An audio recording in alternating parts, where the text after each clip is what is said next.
কোনো রকম cream, condense milk ও চিনি ছাড়া একটি বয়ামের ভিতরে বানিয়ে নিলাম কোন আইসক্রিম। কোন আইসক্রিম বানানোর জন্য আমি প্রথমেই নিয়ে নিয়েছি বিস্কিটস।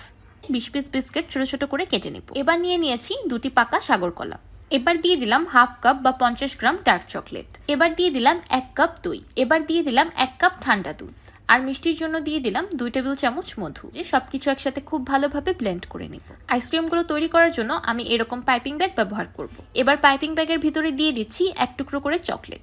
এবার আমি এই পাইপিং ব্যাগ দুটি গরম পানির ভিতরে দিয়ে চকলেটগুলোকে খুব ভালোভাবে মেল্ট করে নিব। আমি একটি বড় সাইজের প্লাস্টিকের বয়ম নিয়ে নিয়েছি।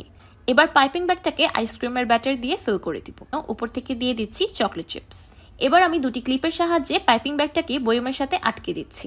এবার আইসক্রিমগুলোকে ডিপ ফ্রিজে সেট হতে রেখে দিব 4-5 ঘন্টার মতো। এবার আমি আপনাদেরকে বের করে দেখাচ্ছি যে কত দারুণ কোন আইসক্রিম হয়েছে।